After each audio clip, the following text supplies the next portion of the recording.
Damn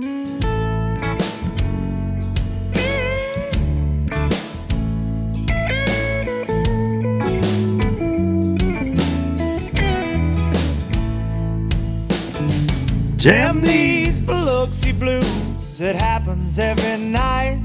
Every night. And I ain't ever met a riverboat dealer that could ever be a friend of mine.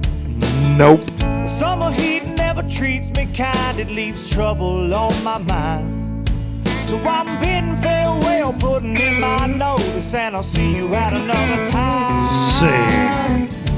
This highway does not know my name, and I don't care. Nope. No, I don't care. Headed my way for another place, and I got 3 good tires and a spare. Right to the hook right here. Just a white line gypsy getting out of Mississippi with just enough gas to get there. Low budget live, not so live, from the Low Budget Live Bar and Grill. And this is the podcast for Monday, February the 6th. And this is, hold what you got.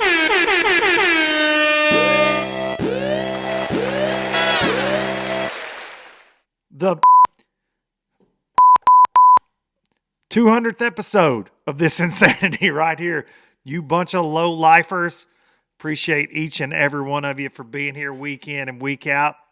And this is best count I got is the 200th not so live episode. We've got some live ones mixed in there and whatnot, but this is the 200th not so live right here.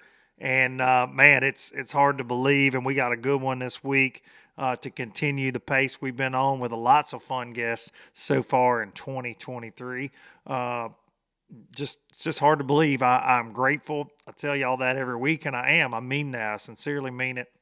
I'm so grateful to get to do this and have people care about it, because you see a lot of bass fishing's all about everything in the world's all about this, but content. I want to make some content. Look, I got some new content coming. Content. Some of it's content nobody wants to see, right? There's a lot of that goes on out there in the world. Our lives are just throw up of content. So the fact that people do settle in here frequently blows my mind. So I am very grateful, and I appreciate each and every one of you. I want to give you a little health update real quick because I've been telling y'all about this in the last few weeks. And as we talk, you might can see it sticking through my hoodie because I'm too fat for this shirt that I got on. I got a heart monitor right here in this general area. So I went to a cardiologist. Mentioned that last week, and basically the diagnosis is for right now is that I have post-COVID. Some big word, okay? And what it means is my heart's inflamed.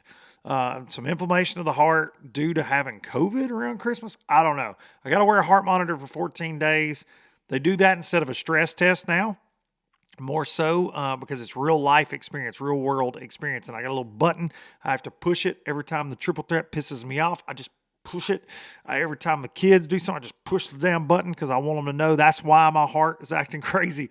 But it just kind of, it's really cool how it works. It really sucks wearing it. It is strapped to my hairy chest, taped down.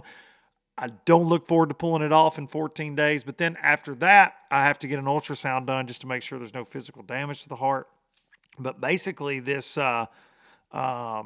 this condition that is caused, they're seeing it frequently, and it is it can last 3 to 6 months, but it basically throws fake codes and it makes you feel like you're having a heart attack, and it can increase your enzyme levels that show heart stress and different things. So it comes back on lab work. We hope that's all it is. Fingers crossed that's all it is, but I certainly seem to fit the bill for what they're seeing in that situation. So again, thank you all, you low lifers, for reaching out and the well wishes and for the last few weeks. It means a ton. But I want to keep you updated on that because a lot of y'all are asking, and it does mean a lot to me.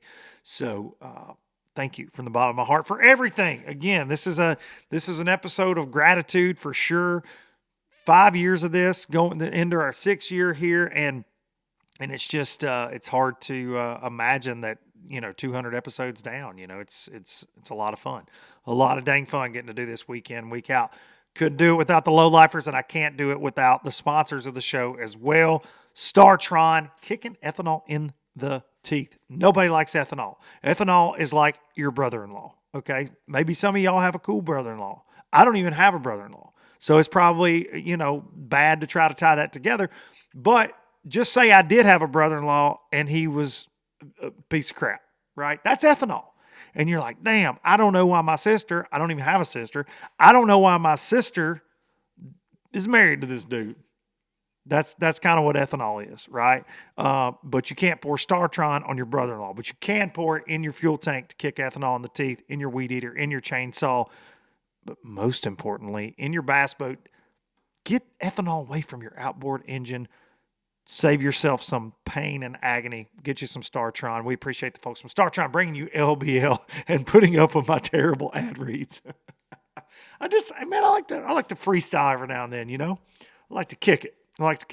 So moving on, Pro Guide Batteries, ProGuideBatteries.com. You can check them out. Lithium, they got the AGMs, they got chargers on there. They get all kind of good things for you, but trust people that have been in the industry for many, many, many, many years. Trust people that OEM boat manufacturers trust, and that is Pro Guide Batteries. They are not fly by night, and I can tell you they're great people that make great products.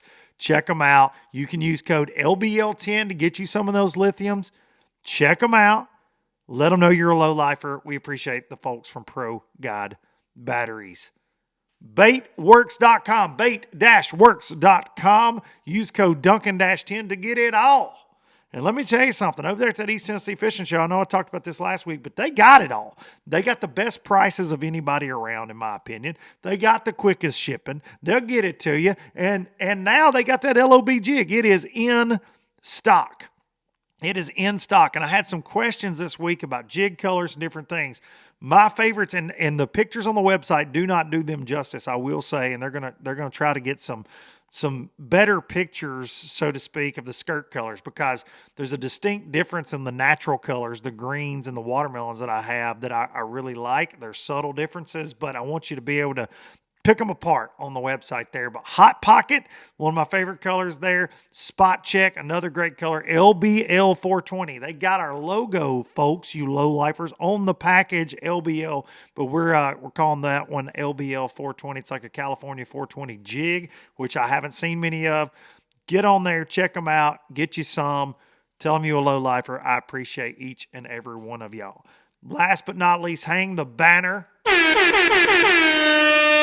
The Bassmaster Classic winning high performance aluminum all welded bass boat, and 200 episode sponsoring the official boat of Low Budget Live and the Traveling Circus, the Express X21 Pro Sea Deck bow to stern 250 Yamaha show, strapped to an Atlas jack plate, just screaming, getting it where it needs to go. Unbelievable tackle storage, unbelievable hole shot performance on that boat. Floats incredibly shallow, but also takes rough water as good as anything on the market. Express boats, you want to check them out. If you go for a ride, I promise you, you will not be disappointed. Express Boats, Hot Springs, Arkansas. Building excitement since 1966. All right, here we go. Back to fishing only this week. Last couple of weeks, we kind of detoured a little bit, and I like to do that. I as this is 200 episodes, y'all know, man, I give you everything I got, blood, sweat, and tears. Maybe I ain't bleeding, but I do give you some sweat. Sometimes it's hot in the bar and grill. I do give you some tears. Y'all seen me cry on here. But I like last week's with Cody Cannon from Whiskey Myers, one of my favorite episodes ever. And I get that it's not just fish, but when I started this show, one of the reasons I titled it what I did, I didn't want it to be blah, blah, blah fishing. There's so many fishing podcasts. I want to be able to branch out and talk to different industries, hunting and music and whoever else, right? Whoever pops up, pops in, whatever. And so We are getting back, though, just to fishing for the 200th episode. But I appreciate y'all being patient. Maybe you not a duck hunter from a couple weeks ago. Maybe you're not a music nut like I am, and so many low-lifers are. But I appreciate y'all watching and listening the last couple weeks. And there are going to be more of that, going forward. There's going to be more episodes like that. I can promise you. I've got a lot of people lined up and that I've been talking back and forth with. So that won't be the last time, that's for sure. But that's the beauty of it. If it's a guest you don't like, or if it's something you're not interested, you don't have to watch that week. But I appreciate all you low lifers, because you do always come back. Fishing news wise, I want to say something that I forgot to mention last week. Dakota eBear won one of the first major tournaments of the year there at Sam Rayburn, BPT Pro. I don't know Dakota that well. We've got some mutual friends, and I know how hard he works. And he's had some close calls in the last few years. It's a big win for him, and I don't think it'll be the last time you see that in 2023. I just don't. In the BPT or everything else he's fishing. He fishes a ton of different things. So I think you'll see him hoist another trophy this year. But congrats to him. I wanted to mention that. Rayburn just continues to kick out big bags. We saw there was a 40-pound bag weighed there this past weekend. I forget the gentleman's name. I think they weighed maybe a 46-pound bag or something crazy like that a couple years ago. So obviously pretty dialed up on Rayburn. That place gets an immense amount of fishing pressure. So to kick out those kind of weights, it's like Gunnersville when it just continuously takes a pounding, but it still kicks out bigs. It's impressive. But Rayburn's one of the coolest lakes in this country that it does. It changes constantly, but it still has that just giant bass factor. It's a really cool place. If you ever get a chance to go to Rayburn, go down there and get you a beer and a cheeseburger to stump and go catch some of them big bass. NPFL news. So lots of things have happened there with the NPFL. They changed the entry fee and they changed the schedule up, and they're now starting at Pickwick Lake, and they changed the payout. They're going to pay $100,000. They're going to have a championship, pay $100,000 in it, take the top 25. But they did struggle to get a full field. They struggled to get a full field, but they decided, hey, man, if we can get to a certain number of boats, in their mind, they were going fishing. So they're right around 80 anglers are going fishing on the National Professional Fishing League. They'll be doing live coverage. Everything is they're still going to pay $100,000. So somebody's going to take them $100,000 out of a very small field by professional fishing standards these days. We got some interesting folks that have signed up. We got a lot of great anglers coming back, like a Keith Carson. I was excited to see Sheldon Collings come back and join the mix, a young Oklahoma pro who's due to hoist one of those NPFL shields. But I can say Patrick Walters, Coach Walters coming back, Brandon Perkins coming back, Michael Brewer coming back, and I'm sure I'm leaving a lot of folks out, but we've got a great roster lined up for this year. They sure do, and I can say this. We are the only, and I'm looking right at this camera, and I say we, NPFL, we, them, us, are the only tournament trail with 2 cocks. Cox Watch, baby. We got 2, not 1, but 2 John Coxes in the NPFL, son. 2. The guy, John Cox from Georgia, who's fished with us for 2 years, he's had some success in the NPFL. I call him the other John Cox, being funny. He's actually the older of the 2 John Coxes in bass fishing. But then we've got the one and only, but not only, John Cox from DeBerry, Florida, Elite Series, BPT, FLW. He's going to roll out there with his buddy Keith Carson. He signed up as well. So going to get wild in the National Professional Fishing League this year, but the roster's dropping, I believe. I don't know, maybe it's posted already by the time you're listening to this, but going to be a really neat year again in the league, and in hopes of, these guys are making sacrifices to make this happen. And I feel like and to get through this year, because they did. They made some of the decisions late. and that's what Fat Cat and I talked about. They dropped some of this news in December. A lot of folks already made their minds up. Hey, I'm fishing this, I'm fishing that. They already had deposits in or whatnot. And so I think, going into 2023, they'll have a great season, but I think they've just got a chance in 2024 for a lot of anglers to give it a look, especially if they can continue this momentum, those great payouts at the top end with the $100,000, continue that championship. Look, they're going to take 25 guys to the championship, 100,000 first place. Everybody gets a check for qualifying for the championship. So you got around 80 dudes, 25 go to the freaking championship. That's pretty cool. That's very cool for me. So gonna be interesting watching it all go down, but certainly some certified hammers. I always say that. We got some new guys that I don't know, and I apologize, I don't know them well yet. So it's gonna be interesting to see what they do. We got guys like Trent Palmer coming back. You got Adam Savage coming back. We've got a lot of anglers that are gonna make things interesting. Michael Yoder coming back. We've had Yoder for a couple years now. Lots of anglers. Jordan Nettles. I mean, several folks that have fished with us for the first 2 years coming back, and then some new additions too. So it's gonna be a fun season. You're gonna want to watch that for sure. All right, 200. I've had it's been so funny because these are. I mean, it's just another week, right? But I've had a lot of folks reach out saying, "Man, who are you gonna have for your 200? Who are you gonna have? Who are you gonna have?" So many. And I've thought about it. And I kicked around a lot of ideas. And a lot of people are like, Swindle, man, get Swindle.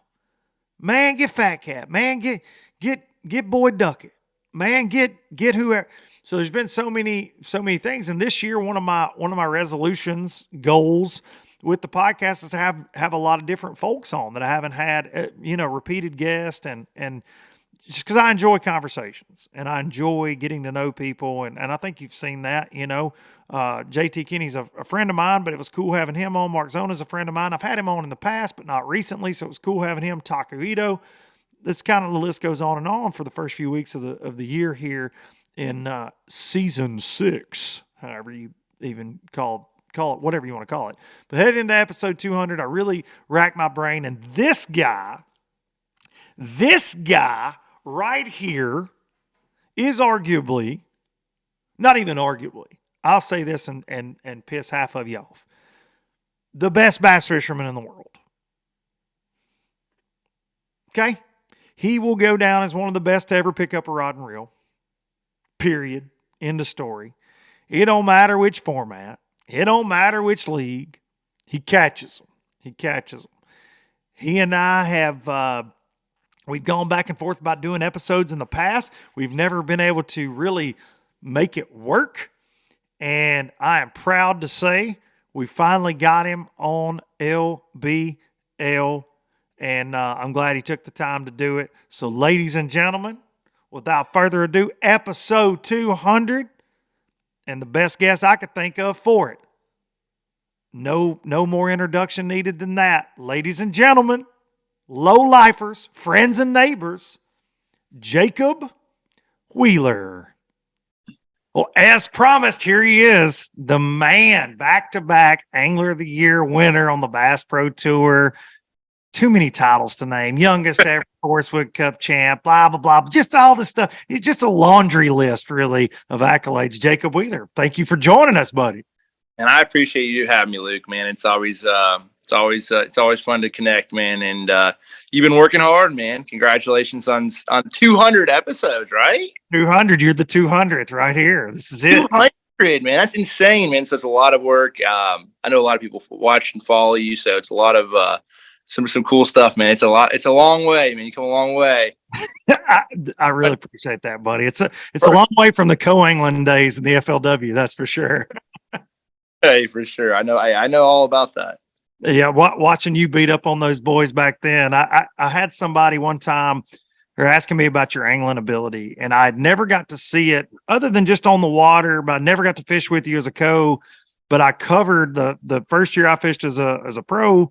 I got to do the coverage at the Horsewood Cup on Wheeler there on the water, and I got to watch you up this creek just dissecting all this cover with a buzzer and a jig, and I'm like, this is next level. Like I came away from that with this even greater respect, like, holy cow. So, known you for a minute now, man. And it's just crazy to see whether it's YouTube, whether it's Bass Pro Tour, just where this career has evolved, man. And, we talked a little earlier today about how much work you put in and all these pre-fishing trips, different things. Are you settling down any now that you're a papa of two, or are you still pedal the metal? Obviously when you start your career, you sort of like, all right, I need to work really hard, and sometimes it takes a while to sort of like learn how to prep and prepare, and then obviously you as you're growing up and you're trying to build to get to your dream and get to the place you want to be in life, you're like, you're really only focusing on you. So then obviously it is changing a lot with obviously I got married 5 years ago and then, now we have two. It's definitely slowing down a little bit. I've just learned to spend my time a little bit more wisely. Maybe that's it. Like maybe not pre-practice at every tournament, maybe hey, these two might benefit me. I probably should go there. Or I've never been here. I've never been there. Maybe I need to go. It's so hard because I love to know the plane. I just like to know the lake enough to where I can make adjustments on the fly. But at the same point in time, even for instance, last year at Watts Bar, I went for like a day and a half, and obviously Watts Bar is close to the house. So I went for a day and a half, looked around a little bit. And when like April, when the water was lower and marked some stuff, thought some stuff looked good, got a vibe for the lake and ended up almost winning the tournament. So that's the kind of stuff that's, it's obviously beneficial, but you definitely have to tone it down a little bit. I knew that was coming, but it's just, you gotta slowly, I'm slowing down a little bit more. I tell a story. I've told people this about your work ethic. You guys you won on Pickwick in a Toyota series. It's been a couple years ago. And I know you remember that because you blasted them on the home pond down there. And then it was the same, but it was the same year you won Chick and the Invitational or Open. I forget what they called it, but the super tournaments, I believe is what they dubbed those that year. But I remember you guys have been to Florida with BPT, I believe. And I was putting in at Waterloo down on Pickwick, and there you are, because Chick's off limits. And I'm like, no, wait a second. So this dude has been at all these tournaments. He's fixing to fish on his it's his home pond now, Chickamauga. Fishes it a lot in the summertime when he's home. And I'm like, he's down here. And I think you might have had some media folks with you or something, but you were down there specifically for trying to stay in tune with this offshore Tennessee river bite. Then you go over there, you crush it. I think you caught a 10-pounder cranking or something ridiculous. They don't even bite crankbaits anymore. That's what I'm told and what I feel when I'm in my boat. What they do in your boat. No, they bite them. They still do. It just depends. Normally it's only for 2 weeks out of the year. It's about 2 weeks, but what I'm getting at is I don't think people see that, man. They see the trophies, they see the cardboard checks, they see the social media posts, but they don't realize what goes on in between that. And that's sacrifice. That's time away from family to make sure you're constantly as sharp as you can be to go up against the field you go against weekly. So, man, I just commend you for that because I'm lazy. Obviously, look at me. I'm lazy. And I love bass fishing as much as anybody on planet Earth, but I don't know if I love it as much as you do. I'm as obsessed, and I say this on the show constantly. You have to be obsessed to be at the level you're at. But dude, you've just taken it to another level for so long. It's impressive.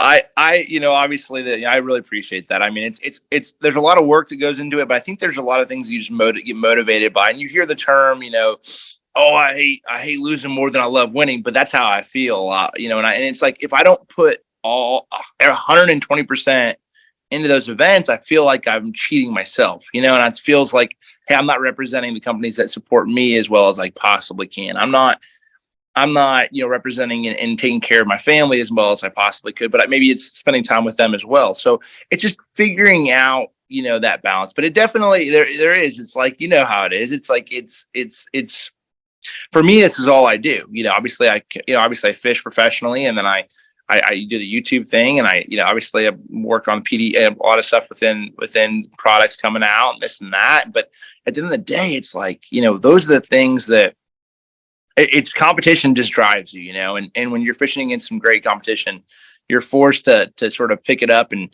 you get your butt kicked a couple times to realize like, these guys are working a little harder than me, or they're they're outsmarting me. I need to pick it up a little bit. No doubt about it. I had Jordan Lee on right before Christmas. He was my Christmas present to the low lifers. And so you're the 200th episode gift to the low lifers. But Jordan kind of spoke to those same things, and you guys, and I know Dustin Connell's in that mix, Mark Daniels Jr., but you guys little outings, really, he had a top 3 in the points this year, catching them. You got Ott Defoe in the mix and so many other, I'm leaving people out that are going to get mad probably, but I think you guys all push each other, right? And that's what Jordan was saying, is that drive, that competitive spirit that all of you have. You don't want to lose to each other, right? No, I give so much. Obviously, Jordan, I obviously want to beat him, and then obviously Dustin we all want to beat each other. I hate losing to Lucas, and Lucas hates losing to me. So I can see that.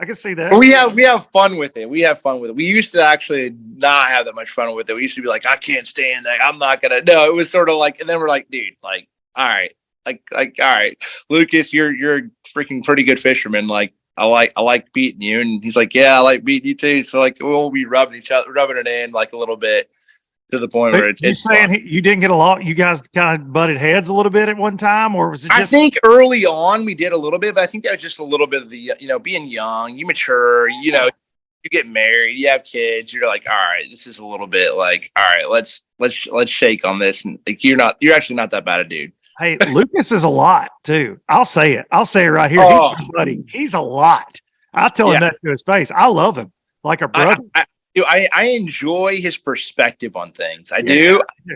He's a lot, but he has a lot of good different. I'll call him up and I'll ask him about something, or we'll be talking about this, and I'm like, "What's your thoughts on this?" He's like, "Well, I think this." And I'm like, "Oh, that's a different perspective. Yeah. I like that. I like that."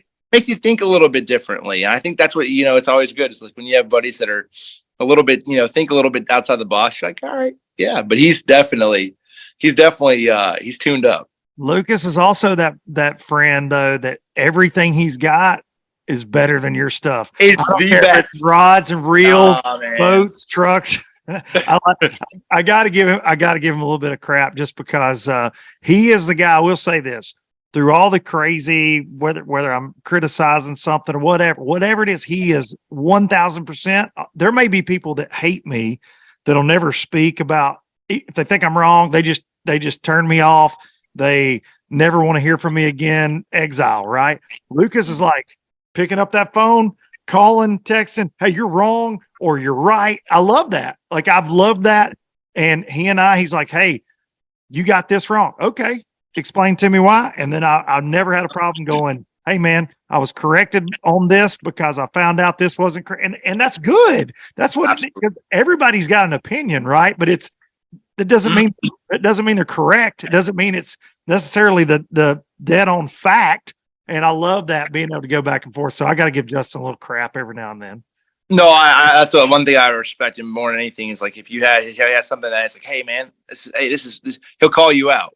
And I don't know about that. He'll call you out. I like straight that. Up. Quick. He's straight up. He's straight shooter. That's right. Him and my buddy Justin Atkins are really close over the years.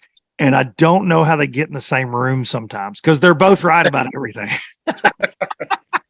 I have to say that. Sorry, Justin's. Justin squared. I have to give you some crap.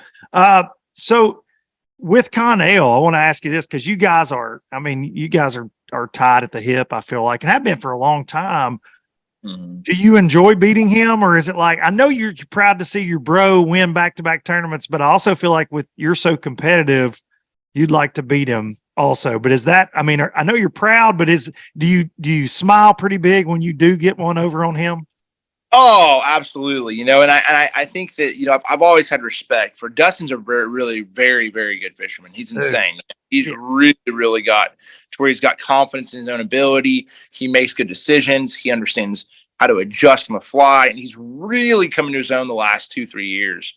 And, I think that a lot of times is like you learn from your mistakes. And I think I've seen him over the years, like learn from some of the mistakes maybe he made earlier in his career. Because we talk about all the time, like I have 4 or 5 years, we're both the same age, but I have 4 or 5 years of tournament professional tournament fishing experience that I've learned from. Like, look, you're just a couple years behind because like it takes time. And now he's firing on all cylinders. And yeah, absolutely, I want to beat him. But as soon as it's like, even at Cayuga last year, we battled it out. We had fun. I ended up second. He won. In Red Crest, he won. I got third. We just like, to me, like, but I've never been so happy for him when he wins. Like, I'm there, his number one fan after the tournament. But same point in time, I'm not letting him. I'm not like in any way, shape, or form trying to not win. Trust me, I'm doing everything in my power to win. So I remember last year, he comes in after Cayuga, and I was trying to battle. I was focused on Angler of the Year, and it was like the middle of the tournament, and I was battling out with Lucas to try to win the automatic bid to the championship, because I'm like, all right, if I lock that up, I'll probably match. So then I barely miss out, and I pull off some fish. I didn't want to burn them all.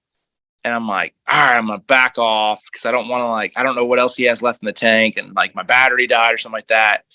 And I come back in, I didn't practice. And I typically will, but like I didn't. And Dustin comes back in, he's like, I found him. And I'm like, frick. And I'm like, because I knew I was on the best largemouth stuff, but I knew I was, because I kept some stuff in the back pocket, and I'm like, I got some stuff in the back pocket, and I'm about to trash them. So like that, I've not made a cast on, like stuff where your stuff won't even hit the bottom, like they're there bouncing off of them with the plug. Yeah. Yes. And I'm like, and then he told me that, and I'm like, dang it. And so like after the first period, we were both like he had 55 pounds and I had 50 pounds, and we're like, I knew it. He's like, what the heck? I didn't think I have enough left, but I just knew it. I was like, so it's just funny because I'm like, as long as, like, dang it, Dustin, I knew he was fishing for smallmouth, and I was just doing my thing largemouth, and then he's just like, he just got dialed in, and I we all obviously learned so much from each other, because like there's things that we talk about, like intricate details of everything, and like, dude, they're doing this, and I'm like, I've never seen them do that, and you're like, huh, really? And I'm like, yeah, I caught them, So there's a lot of stuff we learn off each other, and that's what, like, I think that we've always said, iron sharpens iron, and when you have a group of anglers like even MDJ and Adrian, all are very sharp, great anglers. You just learn so much from each other, and you all have your own strengths, and it just might be a knot that someone ties, it might be a hook that someone uses differently, it might be a technique that, oh dude, I don't do that, like I use this, or there's just so much knowledge that it's just a lot of fun though too. No doubt about it, man. Something I've read online, you get comments now, Facebook wise, everybody, you're kind of split down the middle with the live scope thing, the forward facing stuff. And I've seen people make this accusation. They're like, well, Wheeler wouldn't be good without live scope. And I'm like, I can think back to whether it's the old FLW days or BFL All-American days or whatever. Like, you're a river rat. I think that's what people forget, that you are a straight up in the dirt. You like to fish that way. I feel like you are one of the best shallow water anglers in the country, but whenever that forward facing got out there, I feel like you were one of the first ones to really get ahead of the curve on it too, though. Is that a fair assessment? 100%. And that's like, you have to adapt as technology comes out and there's opportunities. Like, I mean, think about, like, I can't even imagine, like, back in the day, like when Christy won up there on St. Clair, like when we were fishing the elites, I think it's like maybe 06. He had like active target, like live scope by himself. I'm like, all those guys that had it like initially and knew what was going on, it was just like, now obviously there's so much that's come on since then, but I'm personally, like, I love to fish shallow. Like my roots are fishing current, and I fished Wednesday night. Sorry, I had a dang low battery saying we're good though. We're good. So I had so I fished Wednesday night tournaments on the White River in Indianapolis my whole life, growing up. And so that's just what I love, like flipping laydowns and cranking rock and catching smallmouth, flipping for largemouth, frogging. Like that's just what I've done. And that's what I was comfortable with. And that was really what got me, obviously winning the Fortune Cup. I caught him up the river and I caught him on bluegill beds, which I learned the bluegill bed deal at Ouachita the year before when I won All-American and I qualified to fish the Fortune Cup that year. That's how I learned that. So I was able to piece the two things I learned together and make it work at Lanier. So it was a progression, and you grow, and each year you learn a little bit more. And I went from like a specialist of like, hey, I'm a shallow water, top water fisherman, up the river kind of guy, to now I'm a generalist. And now I'm you bring in the Tennessee offshore side of things and understanding how to graph and really understanding what they get on, what's sneaky, what's not. Then you add, forward facing sonar, and, forward facing sonar is really cool because to me, like, I just feel like it revitalize is like, there's a lot of fish that don't get targeted, and you can't, you could not target them, unless they just came up underneath your boat on 2D and you happen to drop down there and catch them. So that was like, it really is sort of, it's a cool thing. Like the fact of suspended fish and they're out there in the middle, they're chasing around and they're moving a quarter mile a day and you got to relocate them. It's like, it's not like, okay, hey, you got a waypoint on this spot. And if you get there to this spot, you're going to catch 20 pounds. But if you don't get a good boat draw, you're not going to catch them. Like, it's not like that. It's like you now can just like, I could be in 60th and those fish moved 200 or 300 yards and I figured it out faster than you did. And there's like 5 boats in that area. And I understood that faster, made an adjustment faster, and I caught 20 pounds. So it's not about boat draw. It's not about that. It's like it's adjustments on the fly.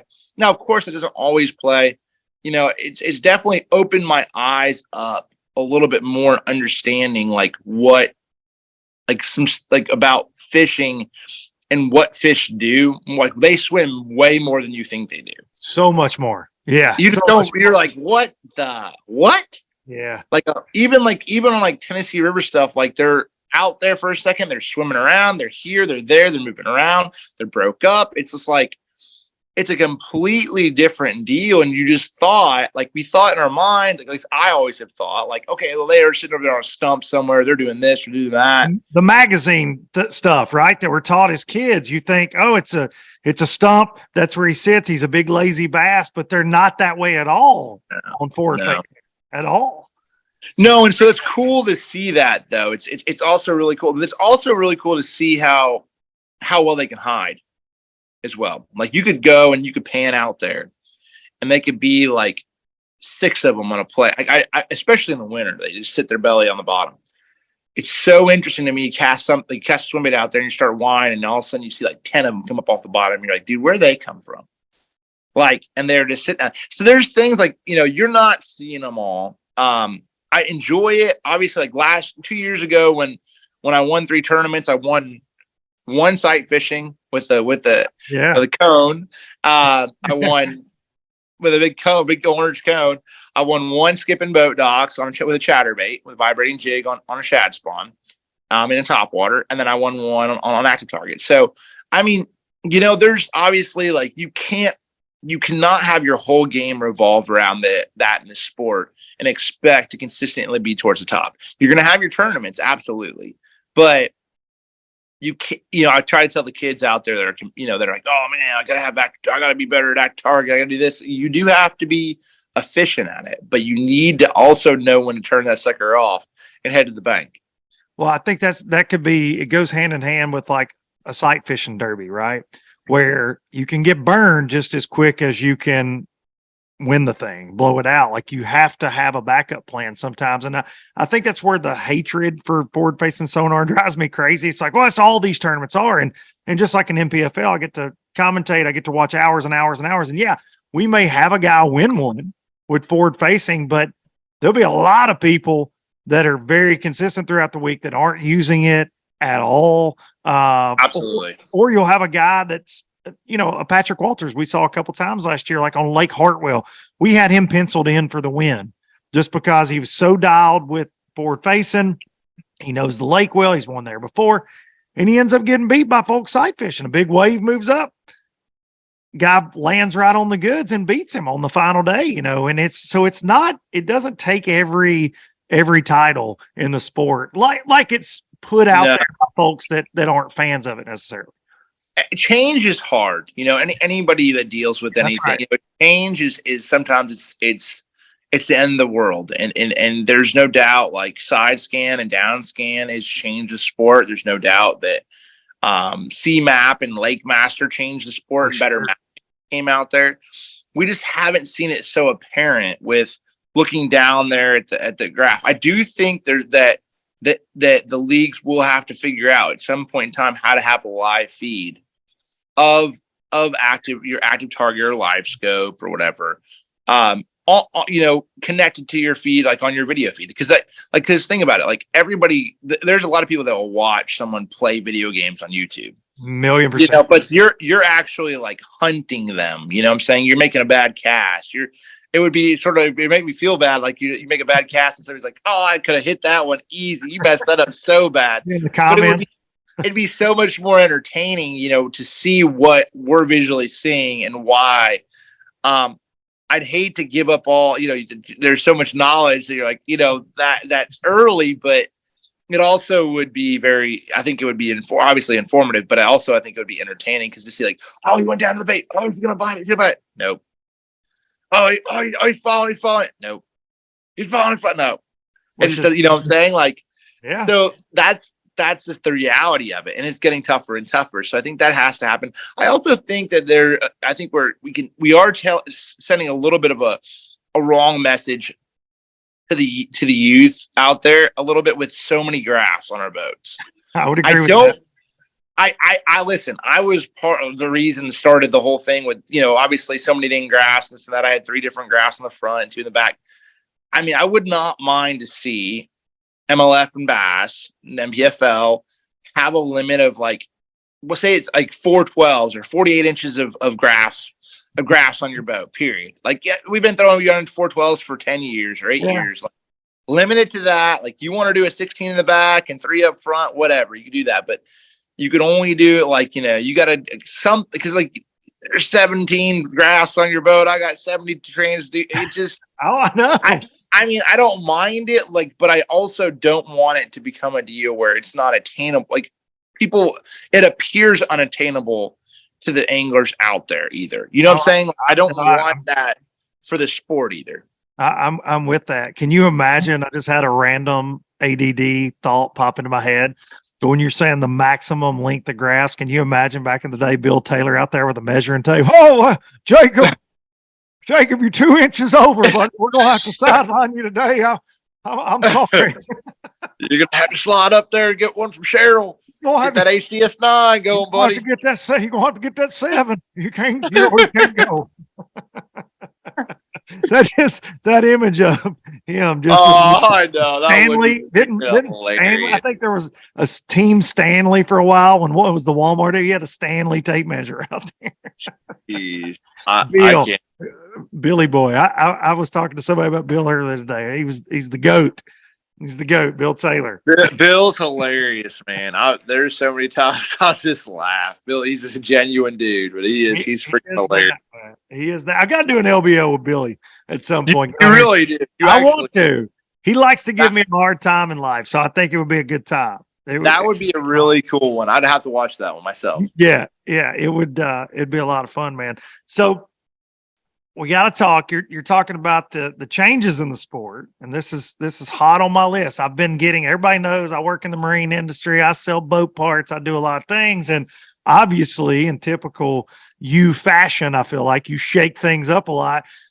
First of the year, you're like, oh, by the way, I'm designing a bass boat. Here you go. And I've had more. Listen, DMs, comments. They're like, Jacob Wheeler started his own boat company. Jacob Wheeler's doing this. So let's get the story on Icon, because I too have had a little bit to do with this boat. I'm proud to say we're building some parts at TH Marine for the live wells and different things. Working with some of the engineers up there. I got to do that last fall. It's really cool. I saw the boat before you even made your announcement. I was ready to see that go public. You were on the end. You were on the end. I was on the inside. So, but I swear, man, I've not seen Fat Cat Newton. talking to my buddy Fat Cat today, and I'm like, yeah, I got Jacob coming on for the 200th. And he goes, dude, please get the scoop on this boat. Everybody is talking about this. Of course, you're working with HCB Yacht Company, right? Like it's their, they purchased the Hydrosport brand, I believe, a few years ago. They've been in the boat business a long time. But how did all this kind of start? What's your overall involvement level, if you don't mind saying, and where is this headed? So it's really cool. The story behind it was so a good friend of mine, Brent Butler, a few years ago said, "Hey man, like I want you to come up and look at this boat." And I said, "Okay, take a ride." And I said, "Okay." So they're up there around Vonore, Tennessee, which is like an hour from the house. And he just mentioned that, which we like good friend. I've known Brent since before I started fishing professionally, since I was 16 or 17 years old, coming down here around Chickamauga.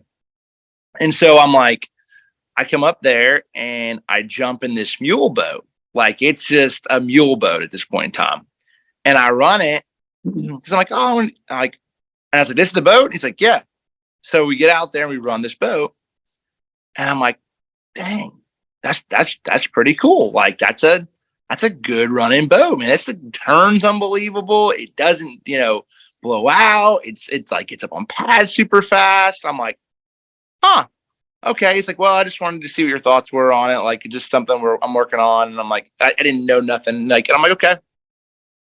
So like this sort of like comes up, like, and as I have conversation, talking with main people there, working with Brent, I'm like, look, they're like, hey, you gotta get in on this. I'm like, absolutely. I want in. So I got the opportunity to really help design with Brent and a lot of engineers. Some of the things like the top cap of the boat, things that I wanted in this, some of the storage system. We have a sliding storage system that basically all of my tackles in the front, basically more towards the cockpit and the console of the boat, where you put more weight back there, and I slide, using up the majority of the weight there. There's just a lot of little things from the live well system, the L2 live well system, and having a chill plate, in the actual live well where you can, go down and turn the live well temperature down, and that's obviously huge for the conservation of the sport. So from that to being able to push a button and put G juice or keep me alive and say, I want 2 ounces every hour in my live well, fresh, ready to roll. So there's a lot of things. Obviously, that's just a few things. There's a lot of things in this boat that a lot of time went into it, a lot of prep, and the majority of it, obviously, it's my buddy Brent. It's the guys there. But I was able to do something that I was able to actually literally start to build what I wanted. I didn't obviously get back down there and like, hey, I'm going to build the hull, and I'm going to actually run the surface. They weren't letting you do the chine. They weren't like, they're sitting back there. They're like, I'm like, guys, that's not going to work. I'm like, they said, what do you want? I'm like, man, look, I'm not going to tell you. I'm going to tell you what I want, but I'm not going to tell you. You guys know way more than I do about a boat. And so, so it's really cool. I learned more about a bass boat, and I've learned more about what doesn't work and what does, and the prototyping stage, and having these boats and being able to like, man, this is a great idea. And then I want to do this, and then actually getting out there in the water and be like, no, that was a horrible idea. We don't need to do that. So it's been a lot of work. It has been, but it's been so much fun. And so like, of course, with a yacht company and HCB being center console, coming out with our first boat, we're going to have a quality boat. You want to show what you can produce. You want to show the quality, the craftsmanship. I truly, out of the boats that I've been in, this boat, as far as the fit and finish of this boat, man, it reminds me of like the old, like quality of like old school Ranger stuff. You know what I'm saying? Dream boat. And I'm not putting anyone on blast, but I'm just saying that it reminds me, but a step up even there, like even more detail, even more thought, even this. So there's really a cool, and obviously I'm fishing out of the boat. I had a good friend of mine that's a really good fisherman and been in several different bass boats over the years, jump in the boat. And that he made that comment as well. And he's like, man, this is like, wow. Like, so, it's insane, like being able to get on pad and like, I mean, it's this boat's a huge deck. I can fit 18 rods on the front deck. So obviously huge deck, stability. There's a lot of things to it, but to be honest, this is the first, because it's the 200th episode. I actually got the green light to say all these things. And so I'm like, well, hey, since it's the 200th episode, I'm going to spill it. I'm going to spill it right here with Luke out here talking about the icon. And so I like it. Yeah. So that's a little bit of the backstory of it. Like, there's a lot more to it. We could talk about it, but it's been a lot of fun. It's been a lot of fun, and I'm excited to see. Obviously, the future's bright. There's a lot of future plans, and what's going to come out. And but man, it's exciting. Well, I think it's interesting when you're like, yeah, they don't want me designing a hull, but when you talk about all that you learn, there's so much that goes in. And I'm lucky in my day job that I have been, for a redneck kid growing up in Tennessee that grew up in bass boats and close to bumblebee boats over here, growing up, and you have no idea how any of this works. I have been fortunate to be a part of some of these bass boats through TH Marine from the ground up. And it's truly amazing to see it go from A to Z. And then you get to go for a ride in it, or if you're lucky enough to own one to fish out of them, to see what happens from the minds of some of these engineers, especially on a hull. And there are probably gearheads listening to this, like, we'll go into why you do this and why you do that. But there are some amazing hull designers out there in this country that can make, little bitty tweaks can make such a big difference in the overall performance. It's really a cool thing to be a part of, and to see that whole process. What is one thing though that you're the most proud of? I know the live well system, and I've through talking with those guys too, it's going to be special. Like, it really is. They're putting a lot of emphasis on that, as all boat companies should, right? I mean, that's primary focus. But what's the number one thing to you that you're most proud of, like input wise, that they took from you, that's the Jacob Wheeler signature on this thing that you're the most excited about, maybe? I had a lot to do, with working with the tackle side of things and the tackle storage. Like, for me, that's obviously being on top of, being able to be more efficient on the water is really important to what I do day in and day out. And so, like, then also being able to add more value there, so that they already had a huge storage system there, where center console storage system, being able to do that, but then it'd be also to have that, working with Brent on this and those guys there, and be able to have that sliding storage system, to me, is like unbelievable. I'm like, you're moving all that weight towards the front, from the front of the boat, and sliding, and it's stacking on top of each other. Now you're locked in there. So where now you're always like, man, I got to bring all my weight back there. I put all my heavy stuff in the back, and I do this. Now you have the majority of your weight is, towards the cooler area, and now you're taking a lot of that to where your bow lift is still good. So that just helps the overall performance of the boat. I mean, you don't think it matters that much, but it absolutely does. And so, I mean, the live well system is really cool, because I feel like, to me, it just, even to me, it was more so like just being the automated system of, like, being able to say, okay, hey, like, turning this on and having it say, like, every 2 hours. And my biggest thing was like, all right, I want this thing to be very simple. Like, I want it to be like iPhone, like we all have an iPhone. I don't want to be, I have to go through 14 different pages. Like, it needs to be like, dummy proof. I'm not trying to go through here and reprogram something. And delete. No, I'm not trying to do that. Like, let's just make it simple. So that was the goal. And so that was a really cool deal as well, just because, like, not knowing your live well temperature, even something as simple as that, like watching your screen and saying, when you sit down and having your home screen, hey, your live well temperature is 90 degrees, or your live well temperature is 50 degrees.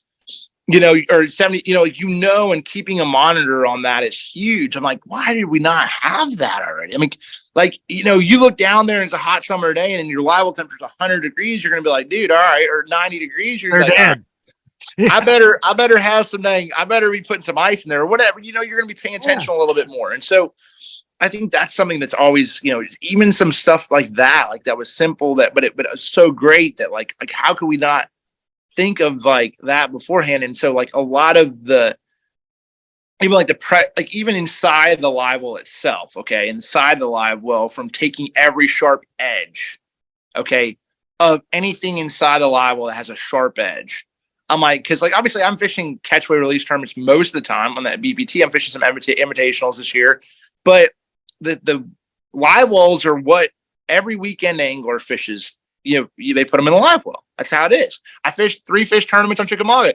I put them in the live well. That's what I grew up doing. That's what I'd still do. I try to take care of our resources as much as we possibly can. With the more anglers competing day in and day out, we try to just take care of our resource. So I'm like, how can we do that? Well, you could create a better live well system. And so like it's even from like the point of like, hey, if the live well, if the sensor senses that the live well water level is just dropped, below like the top, like basically to the top of the compartment in the live well, like was where we don't want, basically, long story short, it's hard to explain without you seeing it, but basically keeping your live well full so there's no sloshing around. Yeah. And so your live well's automatically filling up to that point. So there's no sloshing around. If you're out there on the Great Lakes and you're running and you're hitting waves, those fish are in there and they might be getting moved around a little, but they're not getting beat up. There's nothing for them to beat up.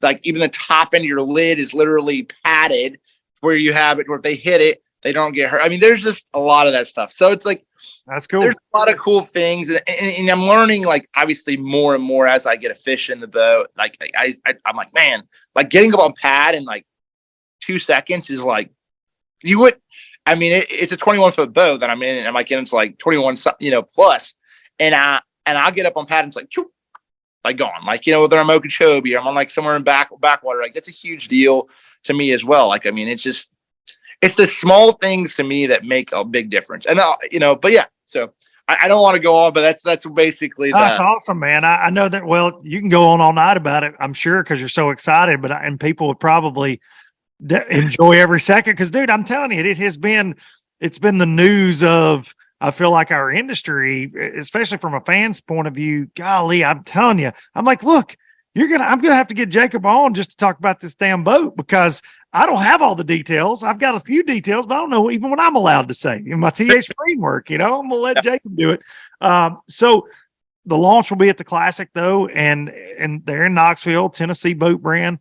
So price point wise, what are they thinking? And this is just as everything. I mean, it's a beautiful boat. It's got all those features. Is it going to be kind of in line with where everything else is fiberglass wise right now, or what? It'll be in that Ranger, high end price. Yeah. The thing is like, and like I said, like, you're coming out. And that was a big thing as in discussions on that side, is like, because I don't want people to think either, like, you get to where you're like, hey, people think a certain way, like, oh man, like, hey, you gotta look out for these little guys too. And absolutely. But when you go to build a great boat, when you go to build a boat, you want to show what you're capable of, and especially partnering with HCB and working with them. Obviously they're fit and finish on all their center consoles and their boats. They're just insane. So let's make one of the best boats, the best built boats. Let's fit and finish, but long-term, we're not forgetting anybody else. So we got some things down the road, and so obviously excited about the launch, the Classic, and that'll be a lot of fun. I'm excited to see a lot of my good friends, and then obviously seeing, I don't know what the heck. I got BJ up there.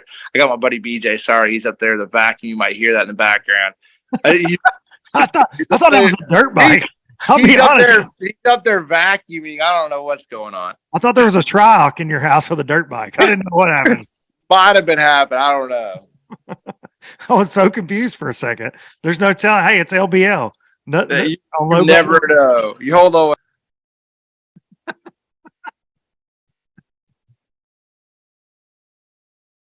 It's amazing. All right, I had to yell at him. I'm muted myself.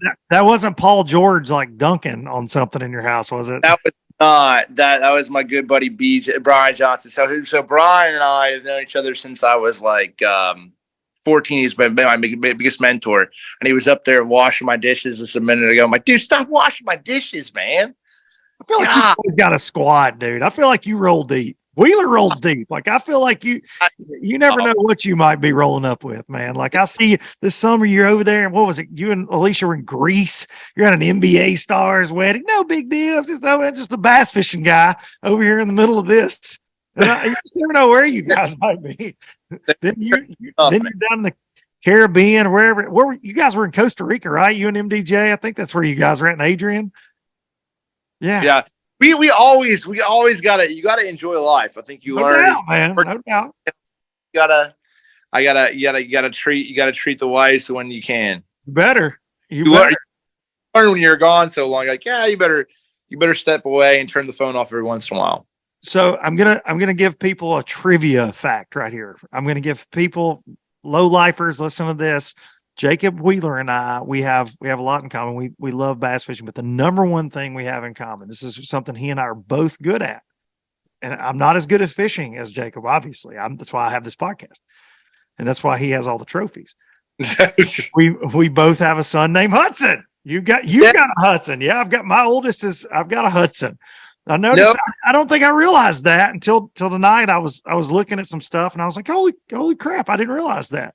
Yeah. We both got a Hudson. A strong name. I said, strong name. I said, all right. So we had Olivia. We went pretty quickly, and that we were like, oh yeah, Olivia's a good name.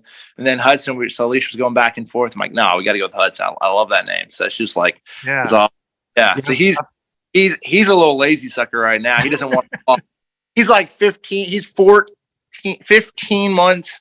It's like 4 days ago, 6 days ago.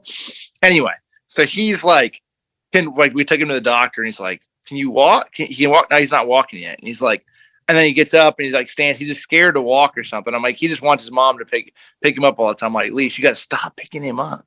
You know how that'll go though, because you saw that with Olivia. Once they start, dude, it's just chaos, right? You push him back down. Right. Like, please, just be lazy. Be lazy for 5 seconds. He's fast enough crawling. I don't want him to run. That's awesome, man. The dad life is certainly one that is one of the greatest gifts in life. There's no doubt about that, man. There's something that there's nothing you can prepare yourself, to sort of get ready for it. It's truly special. It's getting tougher though. Like you said, it's getting tougher now.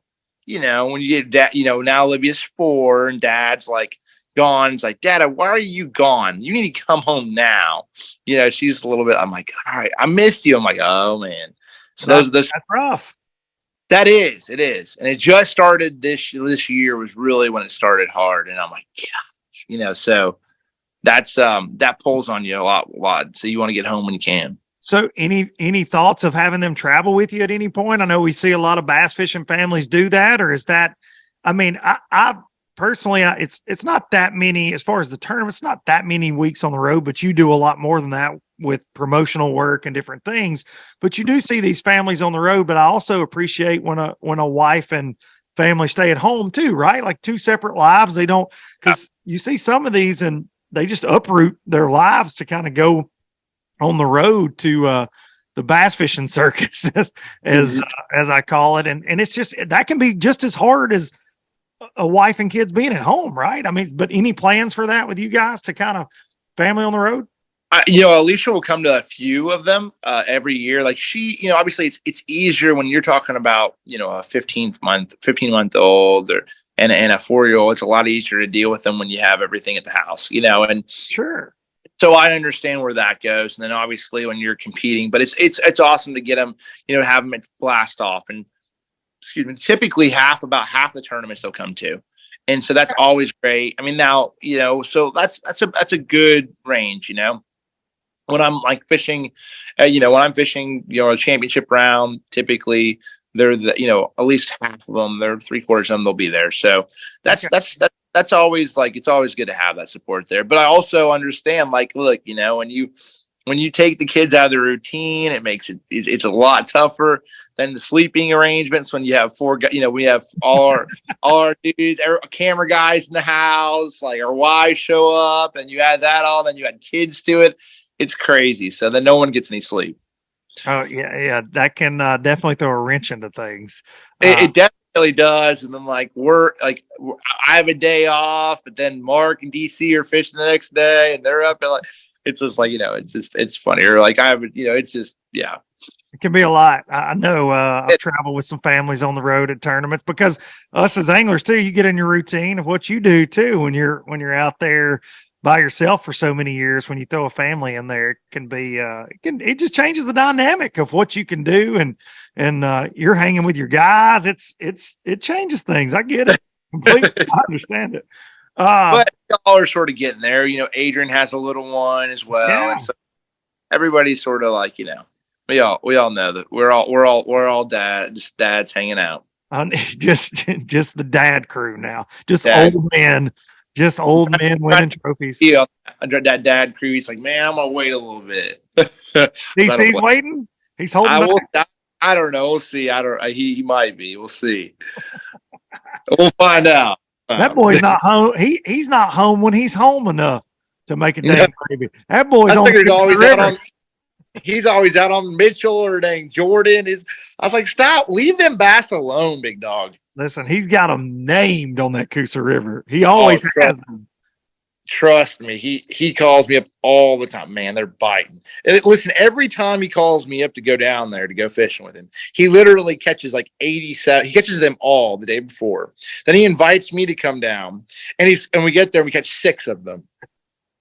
That's typically how it literally, I'm not even joking. You ask him every single time, oh man, Bubba, they're going to bite tomorrow. We'll catch. He's like, man, I caught 77 of them today. I'm like, yeah, that's great. We roll up, man.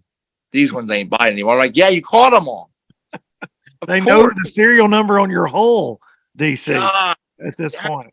Justin, call me before you smash them next time, or leave a few. I'm not even talking about just give me 10 bites. I drive all the way to 10 bites. I think it's going to be good next week. You should come. Don't call me after it goes down.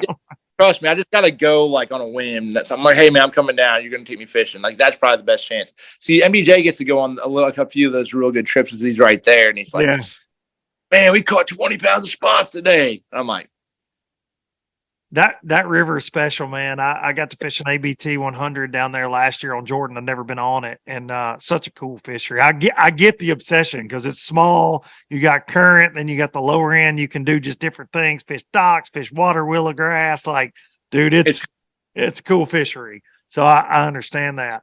All right, so I got to ask you this: format changes again. The internet chatter. They're changing this because Wheeler. They're changing this because he's beating them. And I have to remind people, and I've done this on the show many times since the announcement came out, about 5 fish, that you happen to be a guy that's won at, every level of those old 5 fish tournaments as well. So I don't see it impacting your ability to compete at all. But what was your take on that? Because on the overall format change, I applauded MLF for listening to the anglers. I know you guys had a core group, but in your initial, and I've kind of heard stories of how that got kicked up. Jordan Lee told it on here. Gerald Spoyer told it on here. How that all kind of came to be. Well, what was your initial thought on that? So my initial thought was sort of in between, because I love what I start, fishing 5 fish tournaments. But I love the fact about every fish counts that it took when you needed to catch one, you could do that. Where it was I'm just trying to you could it made it more sport to an extent. What I mean by that is, okay, when Steph Curry goes down the court and he's got to get he's got to hit a 3-point shot to win the game. He knows, hey, I need to get this 3-point shot, but in a scenario or he needs a 2-pointer, he can go up there and lay it up and potentially win the game. I feel sometimes when you're down by 5 pounds, or you need to hit that lucky half court shot sometimes in a 5 fish limit tournament and to even be in a position to do well. But you can't just too, free throw them to death. That's right. Yeah. So small ball. Yeah. You don't have the control of it as much in a 5-fish. That's why you don't see the consistency. That's why you've seen when, 2 tournaments like a couple years, 2 years ago, you want to see Dustin win 3. I won 3 because there was less luck in it. And I'm not saying there's luck in it. I'm just saying there was less luck and you could control it a little bit easier. There was the strategy. If you had more places and you were on more stuff, it would show. Like it was not a question or like you literally caught way more fish. You were going to be performing at a higher level which I like, I love that, but I also like the fact of it, bringing it back to where there is a little bit of like, hey, I got to figure out how to generate 2 big bites today. Now I could go throw a glide bait all day and, and catch 2 big ones or not catch 2 big ones. And Dustin does a glide bait all day and gets 2 big ones, or, I have 6 falls and he has 2 that eat it. There's scenarios like that, but like I enjoy both. My biggest thing behind it, I really was in the middle. I was 50-50 because my biggest thing about the whole deal was the fact that no young anglers could compete in the format. And that's what hurt my feelings more than anything, because I love the format and I felt like it was an awesome way to compete, but it didn't, no one could relate to it. It's tough. Yeah. Or duplicate it at like a local level is tough too, right?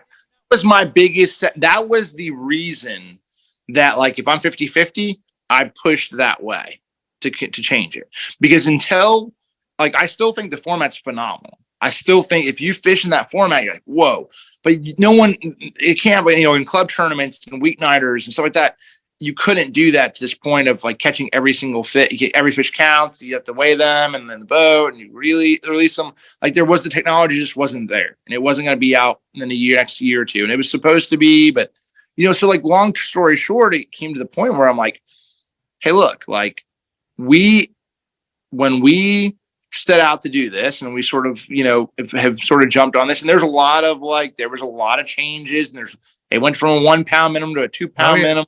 Changing, and like if you thought and you signed up for MLF, which was a completely new format, and there wasn't going to be a change, obviously you're just nothing's going to be perfect right out of the. It's not. There's obviously a lot of changes, and there's a lot of things that sort of have transpired, but it's really also cool to see that the league, they listened to the anglers. There was more anglers. Obviously there was, I think it was like 75% voted to keep, to go to 5 fish. And so that was my thing, is like, if the anglers want that and that's what they feel, man, I'm cool with it. And we also have, the team series and heavy hitters is still every fish counts. So you sort of get a blend of both, and I like that. So I really do. Are you got Red Crest is still, it's going to be 5 this year, right? Okay. I wasn't sure on that. I didn't know if they were going to go back and forth because you qualified for it. But I'm like, look, if you're going to go 5 fish, I mean, Norman's a great lake to go for 5 fish too. Oh, and so, sure.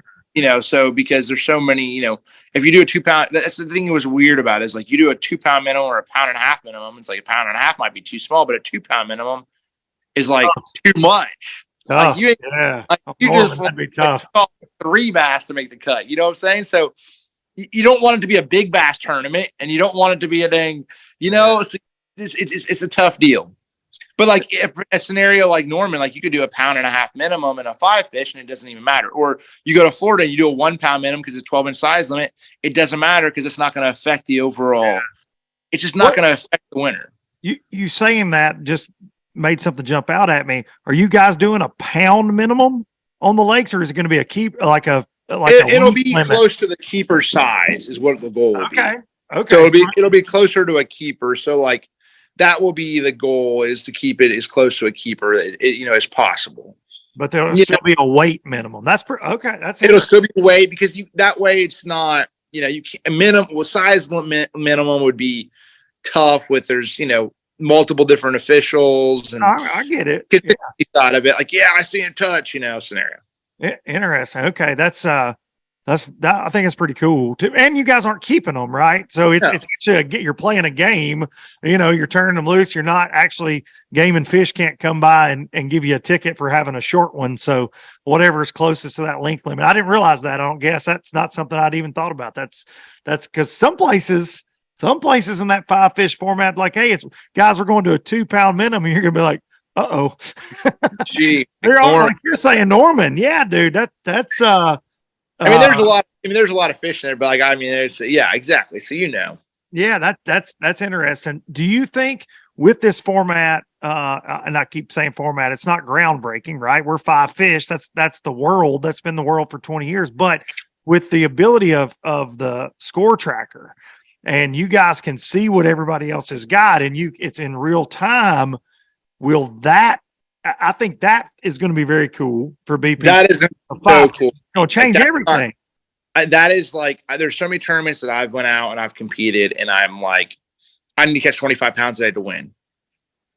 And I fished that way. And little did I know, if I would have just fished the way I was, I caught 18 pounds, I would have won the tournament. Yeah. So there's like, those are the things I really am looking forward to see this catch, weigh, release, score tracker updates, and a 5 fish. Like, you don't have the control, obviously, to kill catch, to move the leaderboard like that, but you know what you need to do to catch a better than average fish. If all you've been catching is 2.5 pounders and you have 12.5 pounds. Oh, we lost Jacob. I'm not sure where Jacob went. His phone must have died. Please hold while we try to get Jacob Wheeler back on the phone. Hey, gang, look who I found again. Right, I'm back. I didn't know what we were talking about. I didn't have my phone charged all the way up, but I am back. I am back. I think we were like right in the middle of the conversation of the 5 fish and the strategy and the store tracker and being able to adjust. And that was something. Yeah, I think that's, obviously there's a lot to that, and that's something that I'm looking forward to. Like, picking up a big swim bait is going to be fun. That's what I was going to say. Picking up a big crankbait is going to be fun. Yeah. Rolling up to a school and trying to catch the biggest one in the group, I enjoy that. I do. I was going to say, are you, because I know Adrian likes to throw the gliders around and stuff like that. Do you have that in your wheelhouse? I do. Okay. I do. I like catching them on it, but they piss me off more than they do it too much. They follow it way too much. They're just like, they tease you. And you're like, gosh, why do you just bite it? It's so addicting when you have a great day on it. I don't think you can. I mean, maybe you can catch 5 in a single day doing it, but man, it's just like, it seems like it's pretty tough to consistently get 5 to eat it. I think it would be tough to catch 5 every single day of a week-long event. You know what I mean? Like, that would you could do like one day and get lucky, like if the stars align. But there's sometimes, it's fun. I mean, I enjoy. I've caught some big ones over the years on it. But I'm like by no means, and he's like a glide bait expert. Yeah, I love to do it, but like you said, I like to buy them, much to my wife's disappointment. I do too. I literally have like thousands and thousands of dollars worth of them, and I'm like, have you ever thrown that one? I'm like, nope. But they're beautiful. But I got it. I got the Hinkle. I got the KGB. I got this one. I got that one. So you're a tackle junkie then, for sure. Oh, I gotta have them. That's amazing. I gotta have them all. I have a drawer full of them, like special ones, and I'm like, have you thrown that one? Nope, haven't done that one either.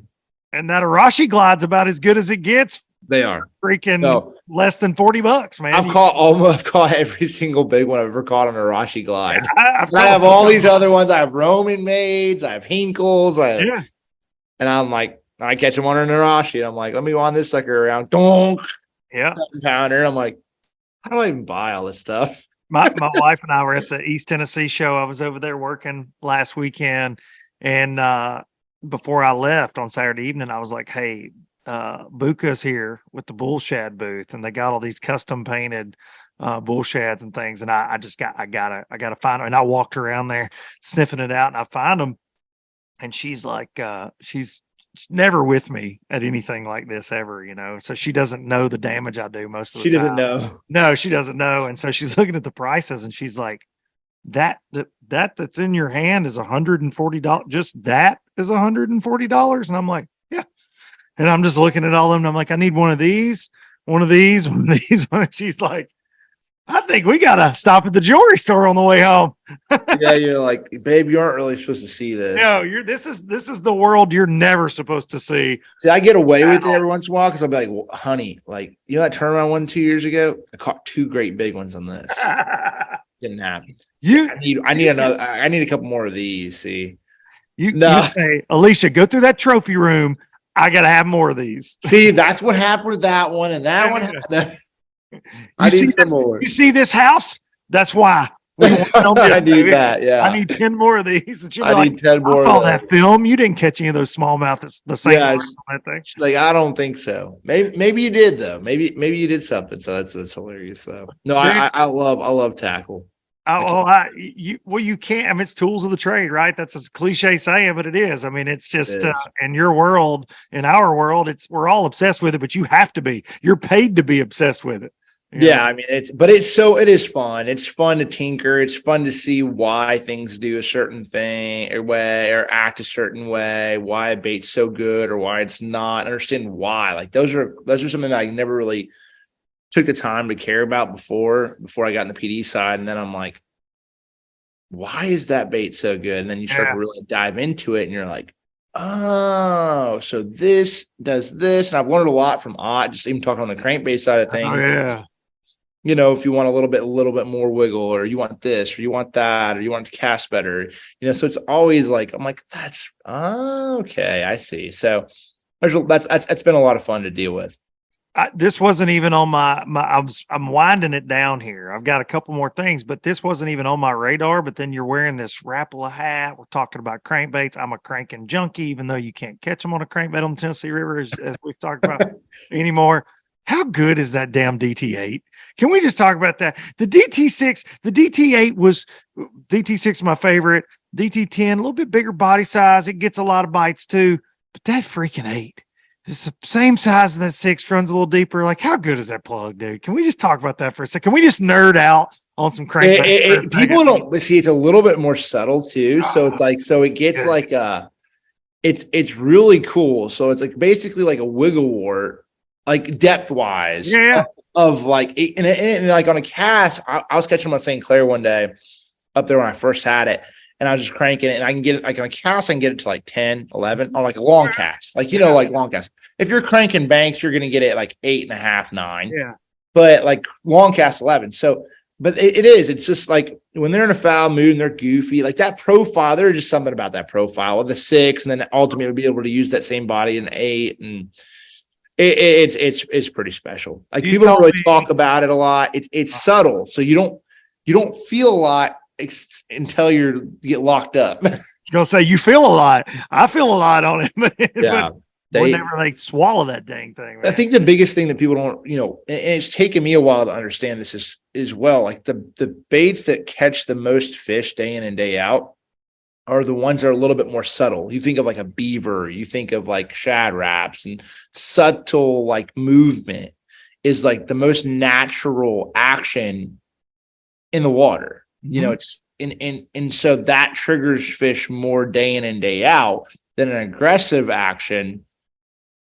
That it might be aggressive action on one day, but day in and day out, they're the more subtle, consistent days, like high pressure, or most days they're going to bite that subtle action better. No doubt. If you told me for the rest of my life, all I can do, Luke, every day you go bass fishing, this is what they're going to eat is a DT6 and a DT8, I would die happy, man. I love that.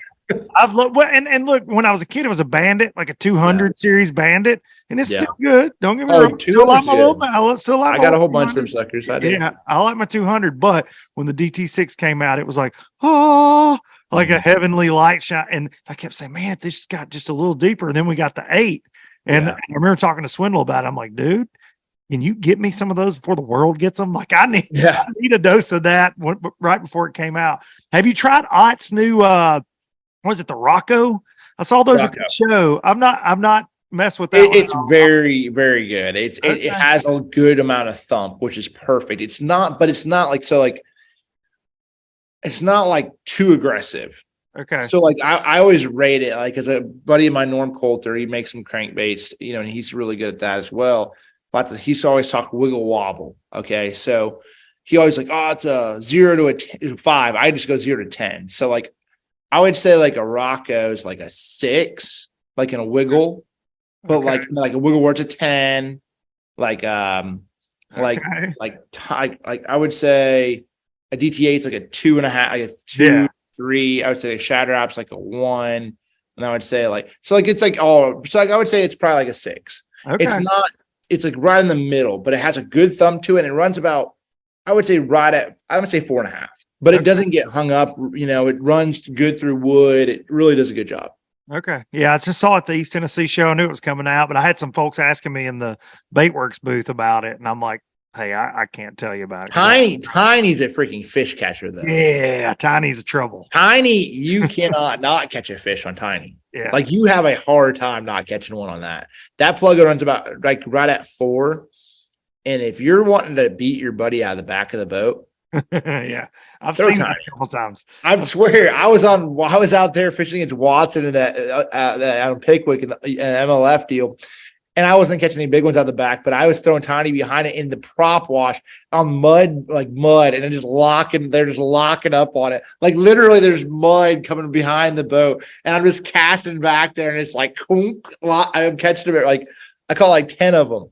You know, but I was like, he's like, what the heck crankbait you got on? Like, it catches a lot of fish. Did you have a hard time when you were leaving that tournament, knowing that you let James Watson win? I'm just saying, it took a lot. It took a lot for me. I said, dang, I couldn't believe like James, like there was one fish, like, you know, those moments you're just like, all right, it's his time to win. Yeah. He literally, it's not even, listen, he had this is crazy stuff.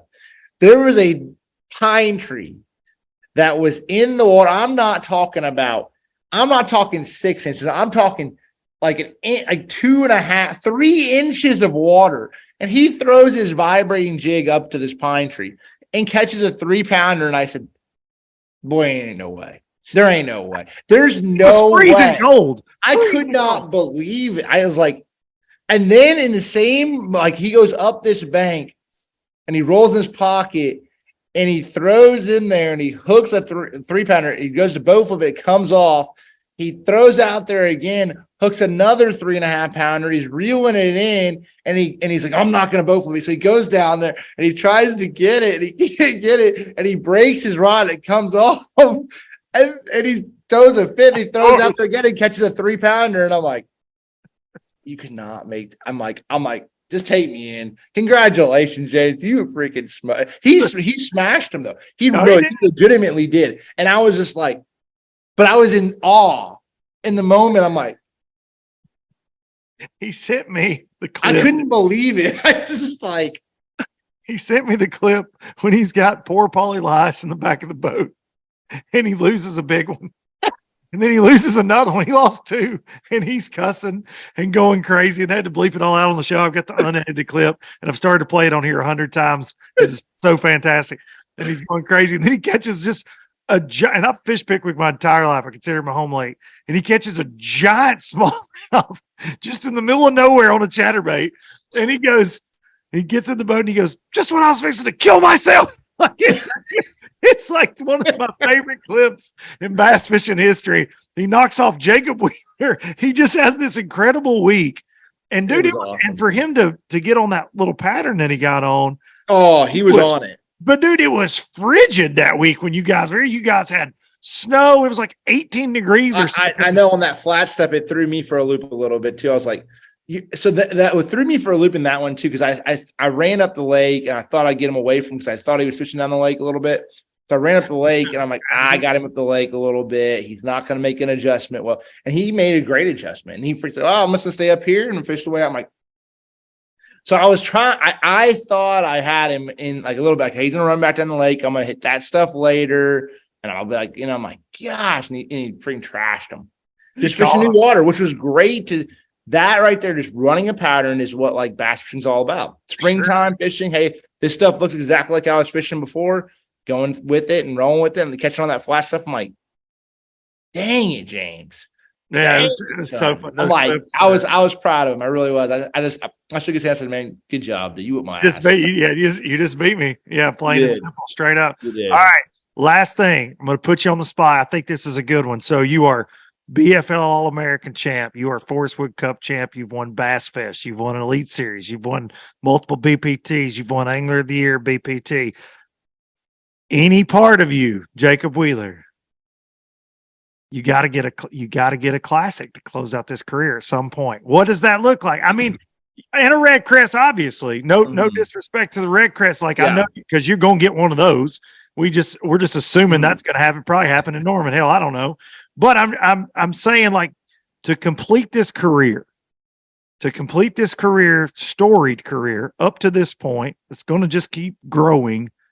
Some part of you, do you want a classic at some point? You know, to me, okay, so this is the thing. I've always thought about that. Like, oh man, do I want a classic? Like, so every year you have a goal, you know what I'm saying? And you just sort of have a goal of like the last few years, my main focus was like Angler of the Year. Okay. You know, I wanted to win Angler of the Year. I wanted to prove it to myself. The first year was like, it all worked out. You know, I was behind and was up, and I came back, and then I won Angler of the Year last year. Now I'm like, all right, like, it'd be great to win Angler of the Year again. Don't get me wrong. I mean, but it's not as like, oh my gosh, I got to prove that I can win Angler of the Year. Now, man, I don't know. The classic is the classic. You know, it's got so much history behind it. Of course.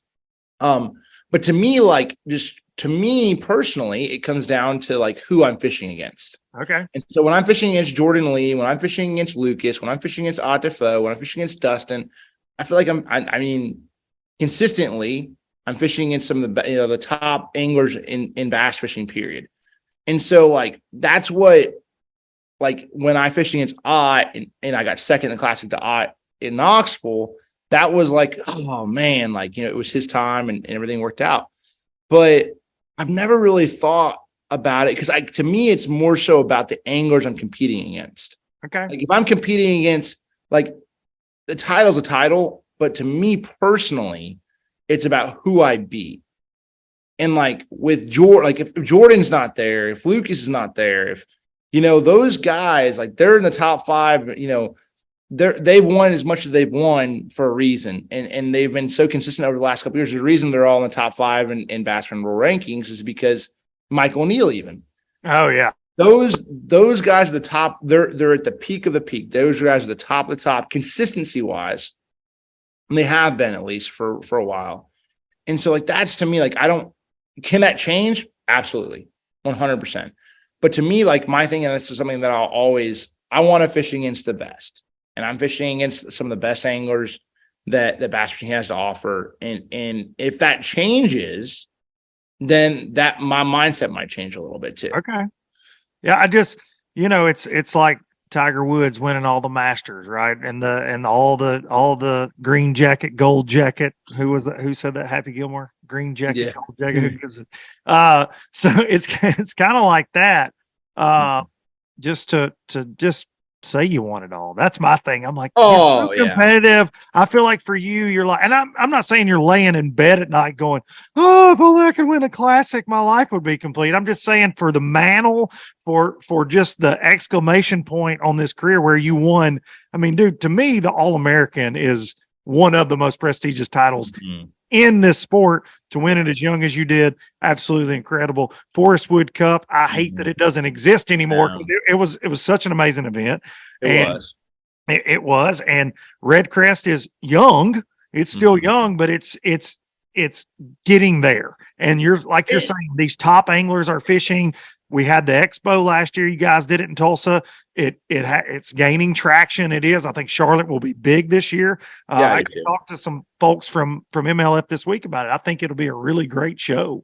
I think it'll be a great tournament that time of year. So that trophy on your mantle is obviously one you've got your sight set on. But that's more priority because that's in my grasp right now, I feel like. Yeah. But I mean, I think there's you just never know. I mean, it's not in my immediate future, it's not in my mindset, like, but you never know what's down the road. Is there anywhere in you, and this was, again, not on my list here, we'll end on this one. Do you think, because there has been a lot of division, and you were actually a guy that reached out to me, and I appreciate it so much. You're like, hey man, I want to do your show because I have been and still would be of Bass, MLF, whoever. I'm that's what I do. I talk about stuff. I give my opinions, not necessarily because I think I'm smart or because I think I'm right. I just give them to you because they're mine. I get them off my chest, right? That's what I do week in and week out.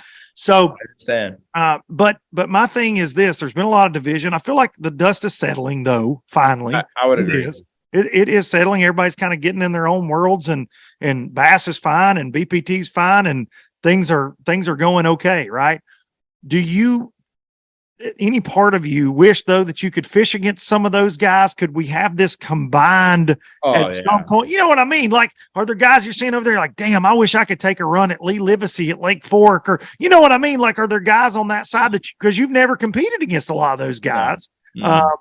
So will we ever get that would be awesome. That would be awesome. To me, that is something that would be unbelievable. If we had even if you had like a three, if you had a championship, I don't think that would ever happen because I think either side's businesses. not, but it doesn't make sense to, they don't, Bass wouldn't want to do it and MLF wouldn't. I don't think either of them would want it anyway. No, I don't think, but you would have to be a third party, like a Toyota, like Toyota Bass Classic, how they did that, something like that in a scenario like that would have to happen in order for it to actually legitimately happen. So,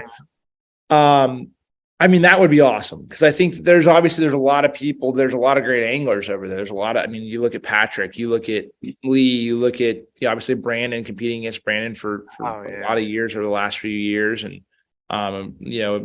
fishing over at Bass and BPT a year. There's a lot of great anglers, and so I think that's you obviously, and I think that the sport as a whole has to be a little bit, like, not saying smaller to a point. Like, all right, if you could long term make it to where you had 80 of the best anglers under one deal, like if they all got together, I think that would push it in the right direction. Like, what I mean by that is like those 80 anglers would really be in a good position.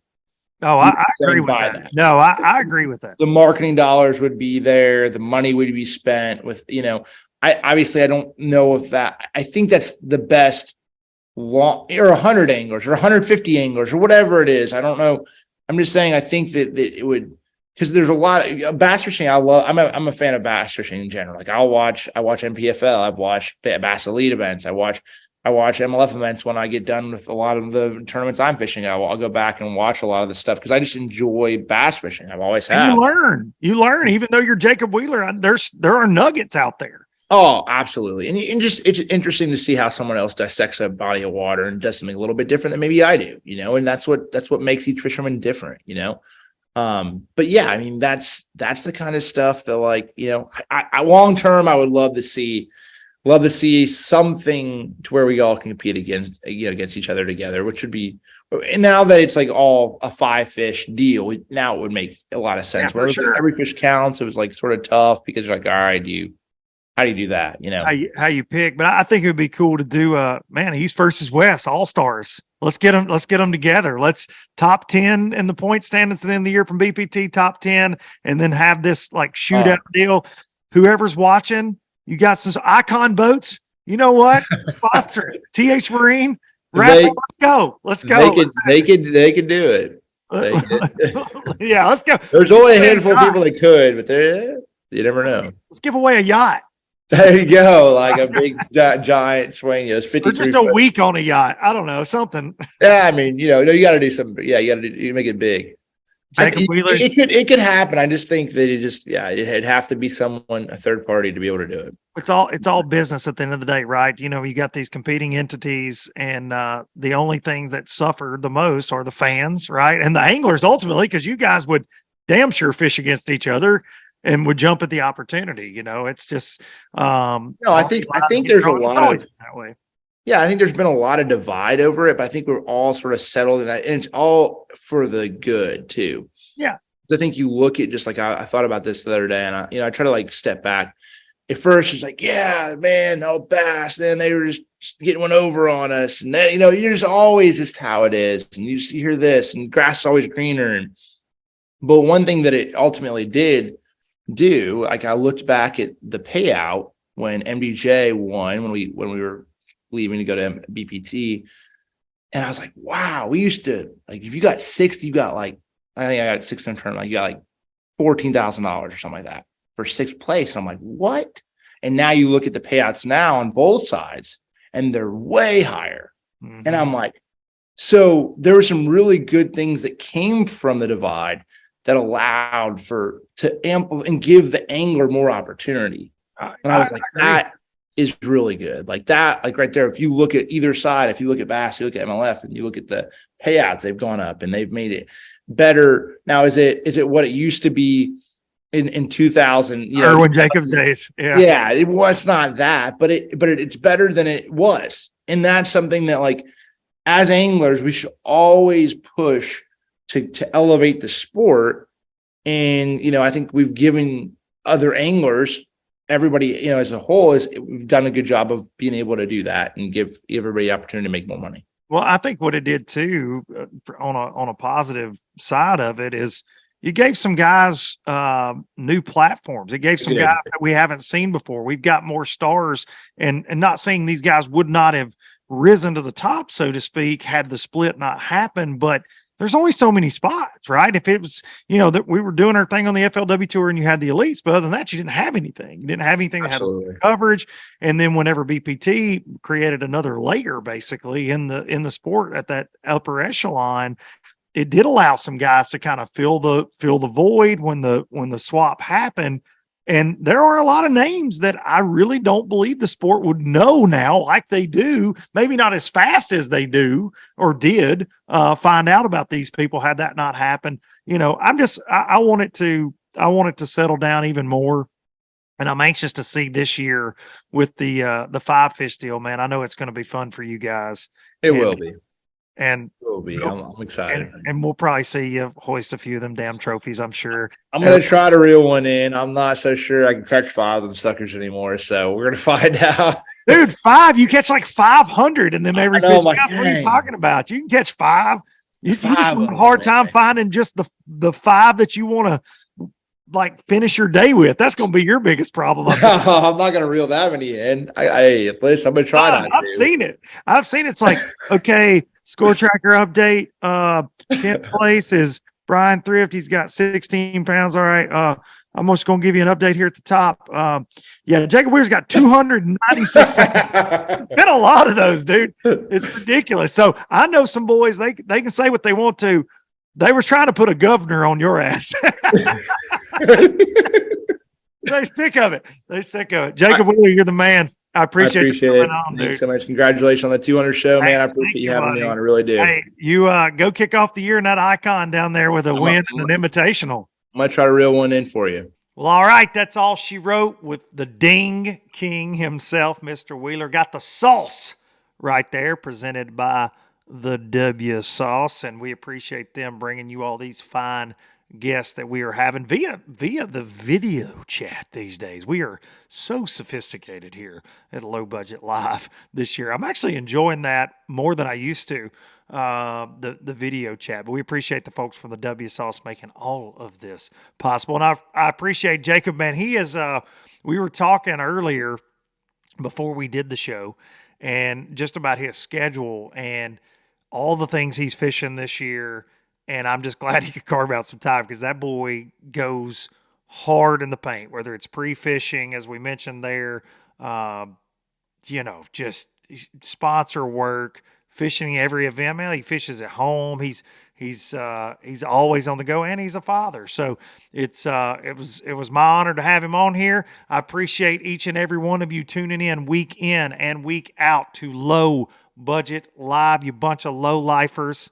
I hope we can do this for another 200 episodes. Hell, maybe even more. Who knows? Sky is the limit. Working on the Bassmaster Classic live party still. I think we got us a venue pretty well picked out there.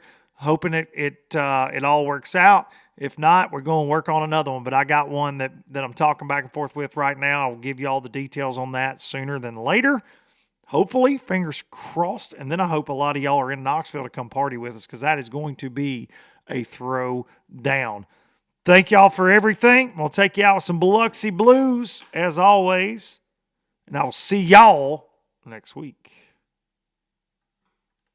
I never could make it last. Spanish moss and Civil War ghosts, well, I'm gonna leave them in the past. Any direction, Lord, I'll be fine. It don't matter east or west. North, south, wherever the wind blows, I'm leaving those burdens at rest. This highway, it does not know my name, and I don't care, no, I don't care. Heading my way for another place, and I got 3 good tires and a spare. Just a white line gypsy getting out of Mississippi with just enough gas to get there.